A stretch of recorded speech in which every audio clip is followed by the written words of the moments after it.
রাজধানীর টিটিপাড়ায় দীর্ঘদিনের যানজট ও দুর্ভোগের অবসান ঘটিয়ে চালু হলো আধুনিক ৬ লেনের রেলওয়ে আন্ডারপাস। শনিবার সকালে এর উদ্বোধন করেন প্রধান উপদেষ্টার প্রতিরক্ষা ও জাতীয় সংহতি উন্নয়ন বিষয়ক বিশেষ সহকারী লেফটেন্যান্ট জেনারেল অবসরপ্রাপ্ত আব্দুল হাফিজ। উদ্বোধনের মধ্য দিয়ে টিটিপাড়ার বাসিন্দা ও নিয়মিত যাত্রীদের বহুল প্রতীক্ষিত ভোগান্তির অবসান ঘটল। তবে কমলাপুরমুখী রাস্তায় মেট্রো রেল স্টেশন নির্মাণের কাজ চলমান থাকায়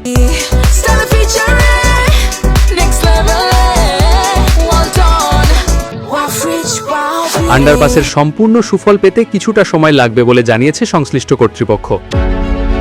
নিচ দিয়ে ৬ লেনের আন্ডারপাসের মধ্যে ৪ লেন যান্ত্রিক যানবাহনের জন্য রাখা হয়েছে, যেখানে ৫ মিটার উচ্চতার গাড়িও নির্বিঘ্নে চলাচল করতে পারবে। আর দুই পাশে রিকশা ও সাইকেলের জন্য আলাদা লেন এবং পথচারীদের জন্য ফুটপাত তৈরি করা হয়েছে। এছাড়া ঢালু কমানোর জন্য দুই পাশের লেন মাঝের ৪ লেনের তুলনায় উঁচু করে নির্মাণ করা হয়েছে, যাতে প্যাডেল চালিত যান সহজে চলাচল করতে পারে। এর ফলে এখন উপরে রেল আর নিচে সড়ক পথে যানবাহন দুপথেই বাধাহীন চলাচল সম্ভব হবে বলে আশা করা হচ্ছে।